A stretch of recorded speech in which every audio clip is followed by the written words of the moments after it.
우리가 연약하고 부족한 것이 많지만 주께서 우리를 강하게 하시고 은혜 가운데 인도하시니 우리가 오늘까지 살고 또 앞으로도 살아가게 될 것입니다. 이 찬양 가사가 영락교회 모든 성도들의 믿음의 고백이 되기를 원합니다. 옆에 앉으신 분들 한번 이렇게 둘러보세요. 다 소중한 분들이시죠?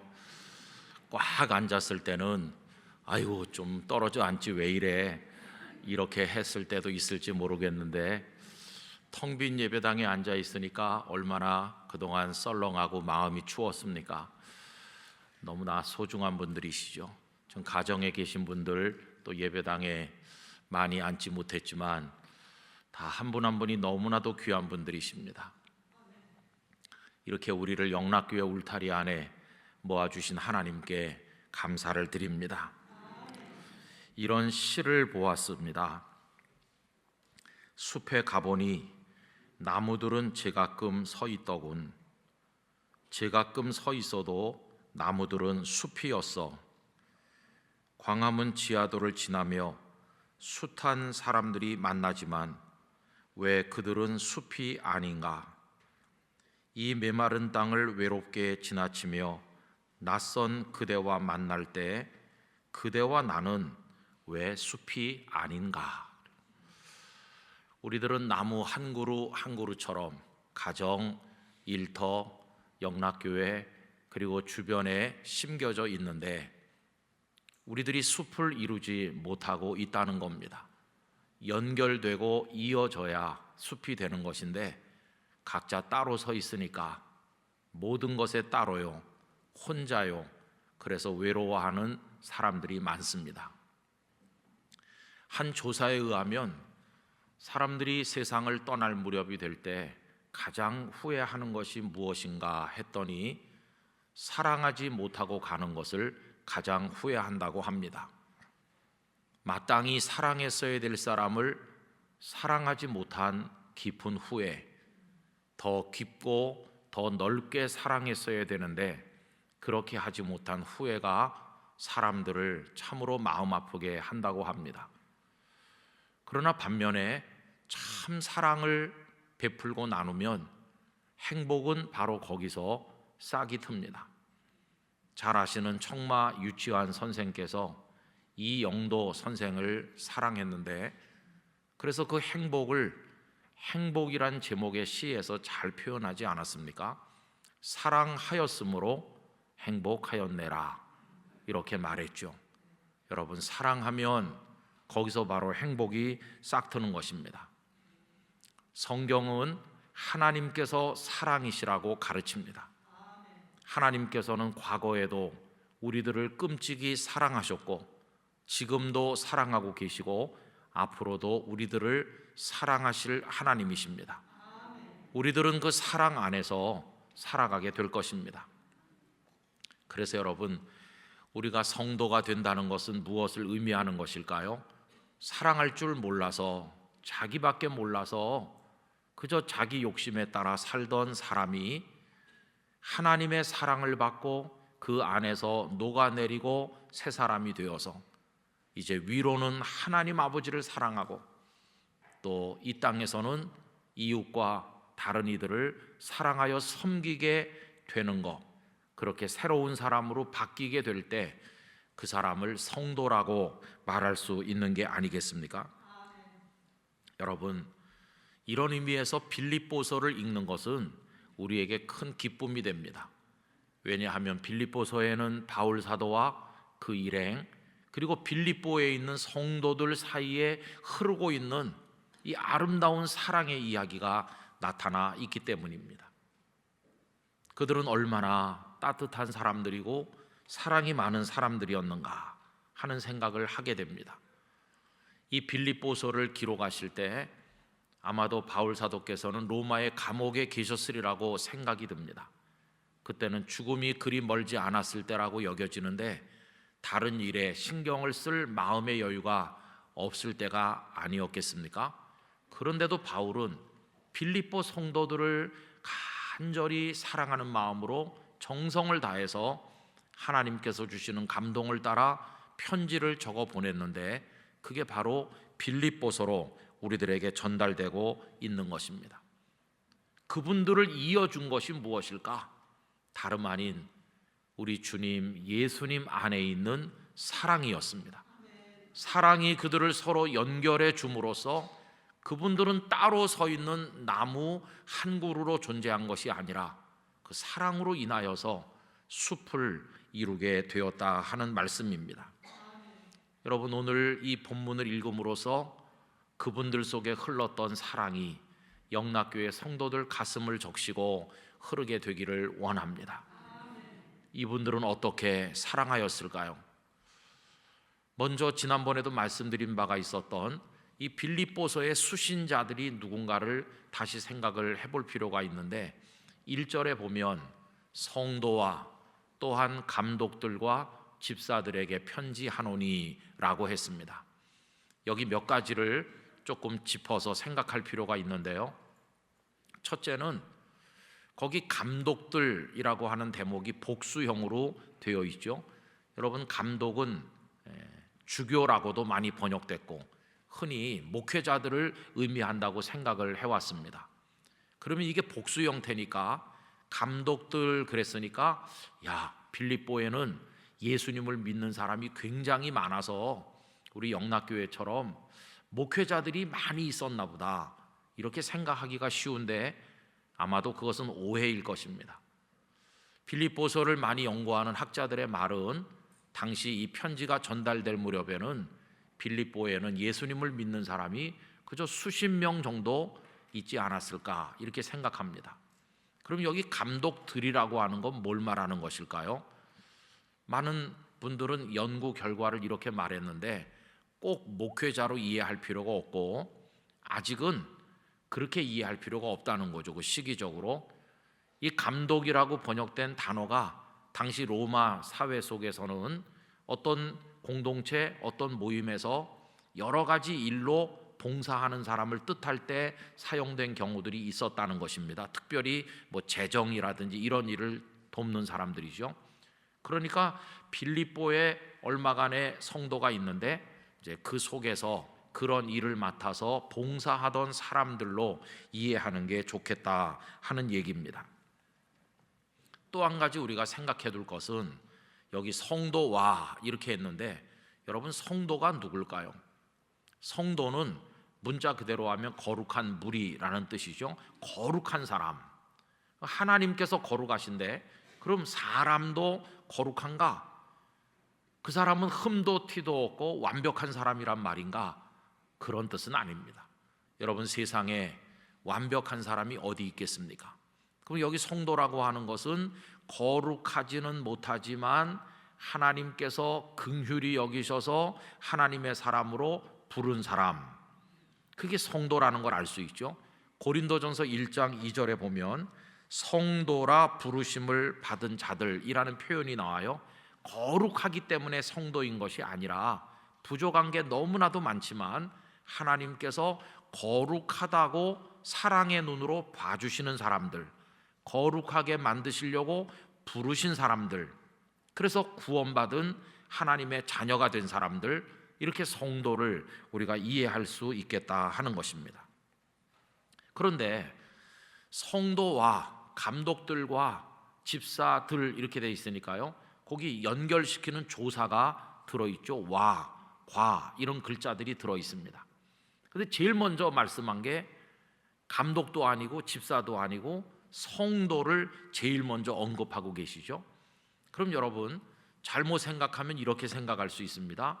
성도와 또한 감독들과 집사들, 그러면 그 빌립보에는 어떤 사람은 성도고 어떤 사람은 감독이고 어떤 사람은 집사였나, 이렇게 오해할 수가 있습니다.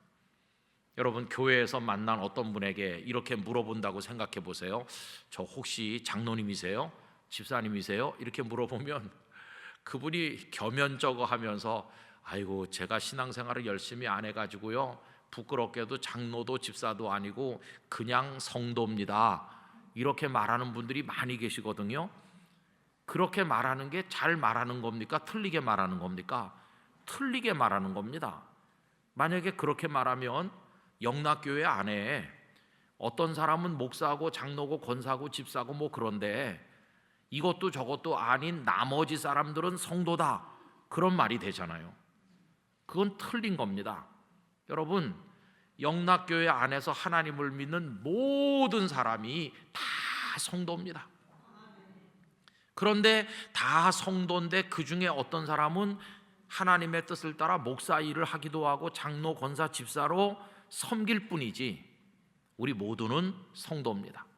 그러니까 여기 이 표현도 빌립보에서 예수님을 믿는 성도, 그거면 끝나는 건데, 또한 감독들과 집사들 하는 말은 성도 중에서 교회 공동체를 위해서 이런저런 일로 수고하는 이들, 이렇게 우리가 이해하는 정도로 넘어가야만 되겠다는 것입니다. 여러분, 이렇게 이해하는 게 도움이 되는 이유가 뭐냐 하면 많은 교회들이요, 교회 직분을 계급처럼 이해하잖아요. 목사가 제일 높다, 그것도 위임 목사는 제일 높다, 이렇게 생각하죠. 여러분, 그런 생각이 맞나요? 서리 집사님은 낮습니까? 그런 게 다 틀린 거예요.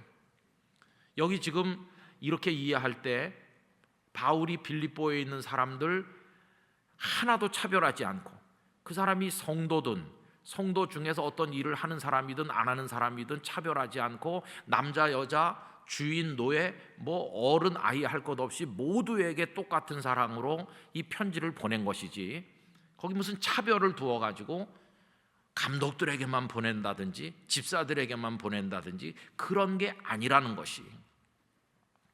이 말씀을 드리는 이유는 우리가 영락교회나 뭐 다른 데서 성도들을 만나고 서로 사랑할 때 우리들 중에 무슨 계급이 있는 것 같이 생각해서는 절대로 안 된다는 것이. 여러분, 우리 모두는 주 안에서 하나님의 동일한 자녀요 성도임을 기억해야 됩니다. 자, 이런 전제를 가지고 이제 바울의 사랑이 어떻게 그들에게 흘러갔는가, 이걸 생각해 봐야 되는데요. 바울은 마음속에서 그들을 생각하는 것으로서 사랑을 표현하였습니다. 오늘 본문 3절 말씀 다 같이 읽어보겠습니다. 내가 너희를 생각할 때마다 나의 하나님께 감사하며. 여러분, 사랑하면 생각날까요? 안 날까요? 생각이 자꾸 나는 거예요. 그것도 하루에도 여러 번씩 감옥에 앉으셔서 빌립보 사람들을 자꾸 생각해요. 근데 여기 생각이라고 하는 것은 그냥 떠올랐다 없어지는 상념, 어떤 조각 생각, 그런 걸 말하는 게 아니고 이건 사실은 기도를 의미하는 것이에요. 여러분, 기도와 간구는 좀 다릅니다. 여기 지금 4절에 보면 간구할 때마다 너희 무리를 위하여 기쁨으로 항상 간구함은, 이 간구라는 말이 나오는데 기도와 간구를 설명하자면 이렇게 할 수 있어요. 기도는요, 어떤 집 한 채 전부 다를 말할 때 기도다, 그렇게 말할 수 있어요.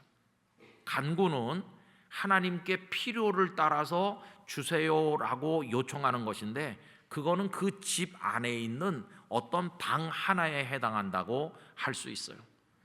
그러면 기도라는 집 안에 간구라는 방 하나만 있습니까? 아닙니다. 다른 방들이 여러 개 더 있고 거실도 있고 다른 것들도 많이 있어요. 그러니까 간구는 하나님께 필요한 걸 요청하는 것이지, 그 나머지는 그러면 기도가 아니냐? 나머지가 다 기도인 것이.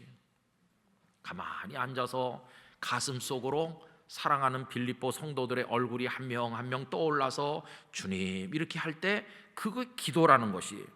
결국 바울은 빌립보 성도들을 사랑했는데 그 사랑이 어떻게 나타났느냐 하면 늘 생각하는 것으로, 다시 말하면 늘 그들을 위해서 기도하는 것으로 생각이 났다는 것이에요.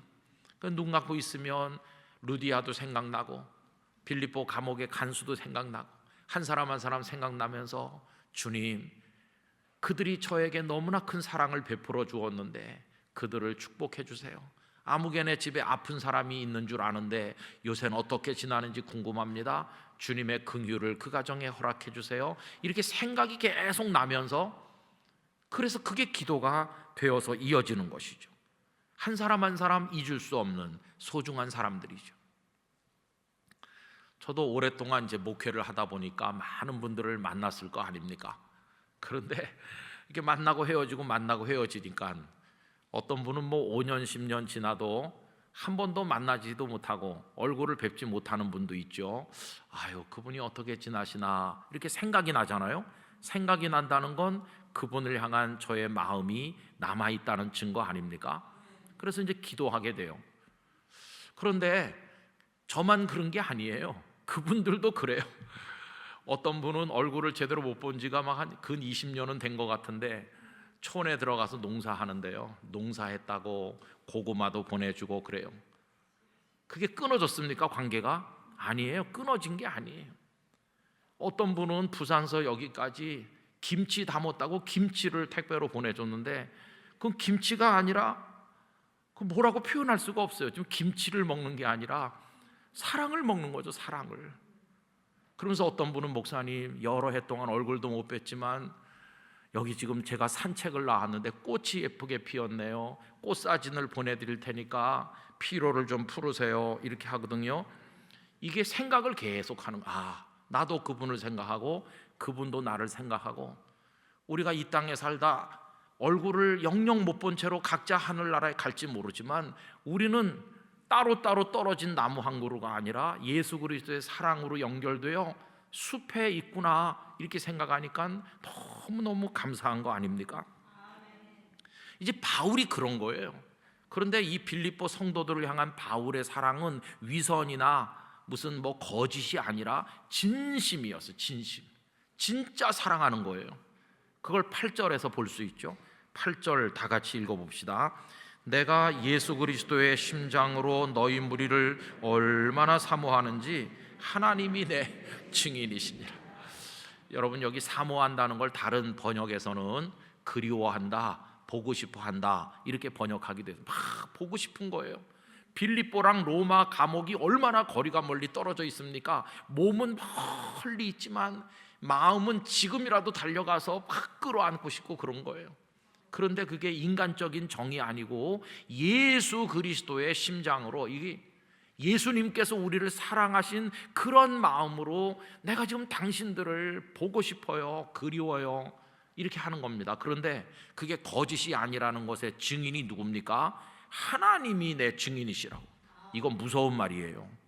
사람의 눈은 속일 수 있지만 하나님은 다 보고 계시는데, 야 바울 너 별로 사랑하지도 않으면서 뻥치지 마라 이러시면 어떡하겠어요? 근데 하나님이 다 보고 계셔도 하나님이 증인이시라고 할 정도로 이게 진실이라는 걸, 진심으로 사랑하는 거예요. 이게 바울의 마음의 사랑이죠. 그래가지고 아까도 읽었습니다만 4절에 그들을 위해서 자꾸 간구하는 거예요. 4절 다 같이 읽겠습니다. 간구할 때마다 너희 무리를 위하여 기쁨으로 항상 간구함은. 여러분 아마 이거 부모님들이 자녀를 위해 기도하는 거 생각해 보면 금방 이해되실 거예요. 그 자녀가 기도하지 마 그랬다고 기도 안 합니까? 계속 기도하는데 억지로 합니까? 아니요. 막 기쁨으로, 그냥 생각만 하면 기쁨으로 기도가 나오잖아요. 또 7절 중간에 보면요, 너희가 내 마음에 있다 이렇게 말해요. 너희가 내 마음에, 나는 너희의 마음에, 너희는 내 마음에, 이렇게 사랑한 것을 볼 수 있습니다. 자, 그럼 여러분, 이 사랑이 맨 처음에 어떻게 연결된 겁니까? 맨 처음에 바울 일행이나 이 빌립보 사람들은 아무 관계가 없어요. 남남이죠 뭐. 그런 사람들이 세상에 살고 있는지도 모르고 아무 관심도 없죠. 우리가 뭐 저 호주나 뭐 이런데 남아메리카 어디에 누가 어떻게 사는지 알기나 합니까? 아무 관심이 없잖아요. 그런 사이였어요. 그런데 어떻게 지금은 이렇게 사랑이 진하게 흐르는 사이로 바뀌었을까? 그건요, 누군가가 상대방에게 다가가서 그 이름을 불러주었기 때문이에요. 그래서 사랑이 연결된 것이. 여러분, 이 얘기를 할 때 금방 떠오르는 시가 있지 않습니까? 김춘수 선생님의 꽃이라는 시의 앞부분이 탁 생각나죠. 내가 그의 이름을 불러주기 전에는 그는 다만 하나의 몸짓에 지나지 않았다. 내가 그의 이름을 불러주었을 때 그는 나에게로 와서 꽃이 되었다. 참 아름다운 시죠. 무관심한 남남이었었는데 다가서서 마음을 담아서 불렀더니 그가 내게 와서 꽃이 되어준 것이. 여러분, 다가서서 불러주는 것은 예수님의 방식입니다.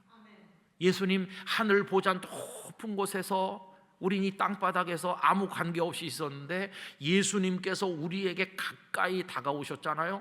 이 세상에 오셨잖아요. 그래가지고 갈릴리 호반에서 시몬과 안드레를 부르시고 야고보와 요한을 부르시고 가버나움 세간의 마태를 부르시고 부르고 불러서 당신의 사람으로 만드시고, 그 예수님 우리도 부르셨기 때문에, 우리 이름을 불러주셨기 때문에 오늘 우리가 예배자로 이 자리에 앉아있게 된 것이에요. 이게 예수님의 사랑의 방식이에요. 당신이 먼저 다가오셔서 우리를 불러주셨어요. 그래서 우리의 구원자가 되셨고 우리는 주님의 사람이 되니 우리 서로에게 꽃이 된 것이에요. 여기 꽃을 보면서 기뻐하듯이 우리는 예수님을 바라보면서 기뻐하지 않습니까? 그 예수님의 방법을 그대로 배워서 하신 분이 바울 사도예요. 빌립보까지 찾아가신 분도 바울이고, 강기테스 강가에 나가서 기도할 때가 있나 찾아다닌 분도 바울이고, 거기 루디아를 비롯한 여성들을 만났을 때 가까이 다가서서 불러준 이도 바울이고, 그들에게 예수님의 복음을 이야기한 사람도 바울이고, 그래서 그들은 연결됐어요. 빌립보 감옥의 간수에게는 그가 자살하려고 할 때 우리가 여기 있습니다 이렇게 외쳐줌으로써 그 사람에게 은인이 되어줬어요. 그래서 서로 사랑하게 됐어요. 여러분, 이게 얼마나 아름다운 이야기입니까? 여러분, 그러면 바울만 그들에게 다가서서 바울만 그들을 불러주고 사랑했는가? 아니요. 빌립보 사람들도 바울에게로 가까이 다가왔고 그 사랑이 연결되었습니다. 5절 말씀 다 같이 읽어봅시다. 너희가 첫날부터 이제까지 복음을 위한 일에 참여하고 있기 때문이라. 바울 사도가 복음을 위해서 애를 쓰는데 빌립보 사람들이 못 본 척하고 고개를 돌리고 당신이 하려면 하세요 이렇게 하고 있는 게 아니라 첫날부터 이제까지 복음을 위한 일에 참여한다. 이 참여한다를 전에 번역에서는 교제한다 이렇게 했는데 이건 코이노니아라는 단어를 번역한 겁니다. 코이노니아, 교제하고 사귀고 함께 나누고 서로 사랑하는 거, 이런 걸 코이노니아라고 하잖아요. 그러니까 빌립보 성도들이 바울에 대해서 그렇게 했다는 것이죠.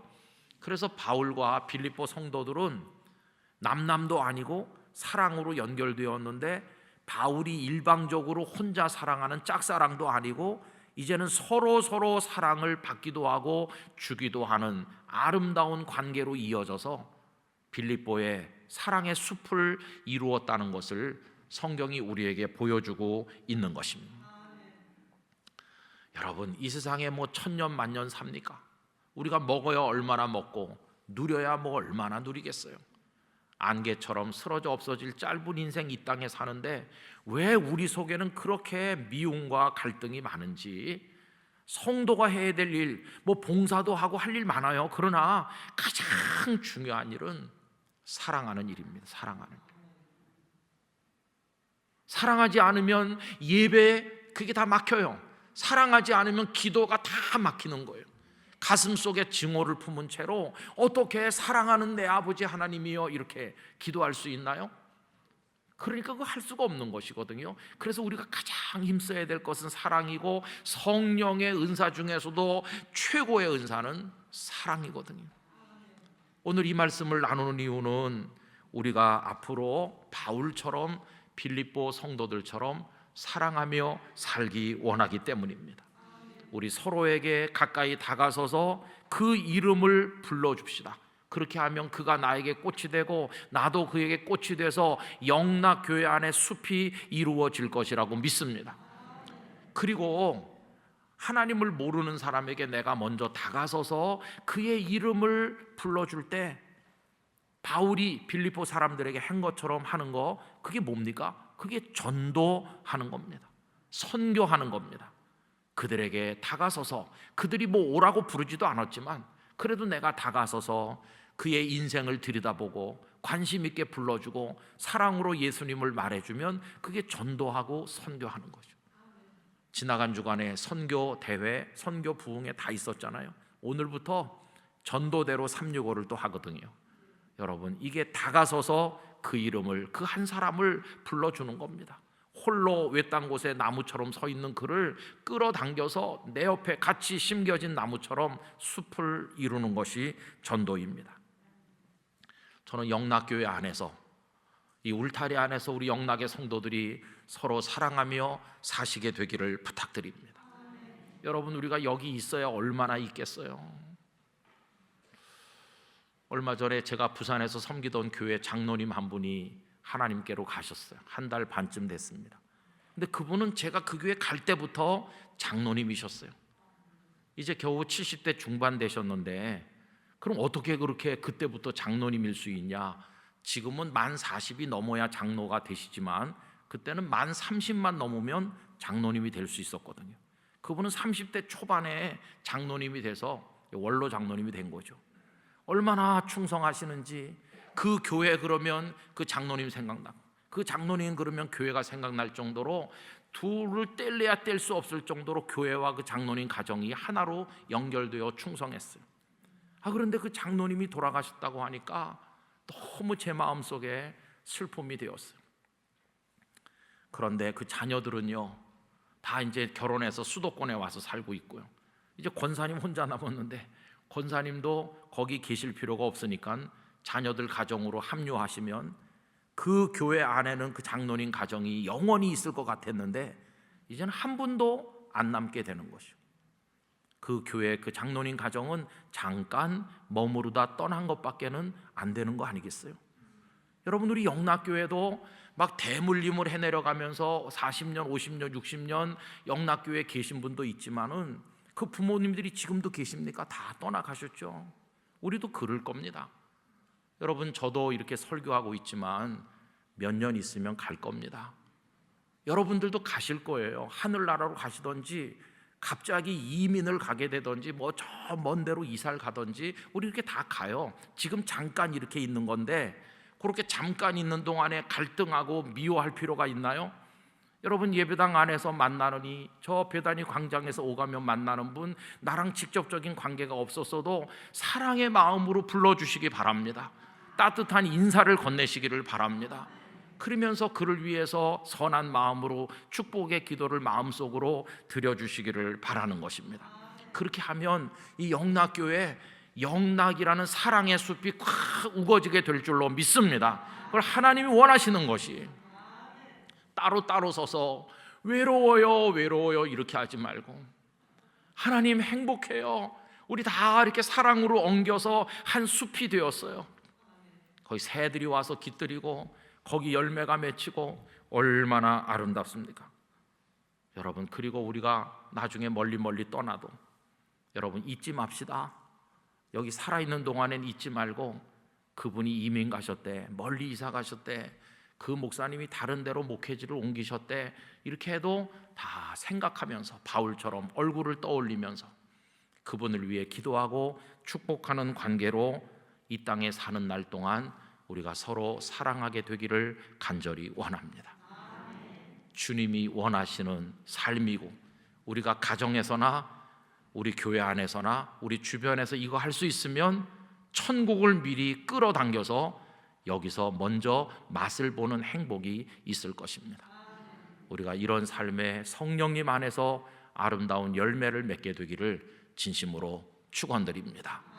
기도하겠습니다. 험난한 세상, 외롭게 살고 있는 사람들 너무나 많지만 하나님의 사랑받아 복되게 하시고 서로 사랑할 믿음의 동지들을 주셔서 함께하게 하시니 감사합니다. 따로 서 있는 외로운 나무처럼 살지 말고 영락교회 안에서, 우리 가정 안에서 서로 사랑으로 연결되어 숲을 이루며 복되게 살게 하여 주시옵소서. 예수님의 이름으로 기도드리옵나이다. 아멘.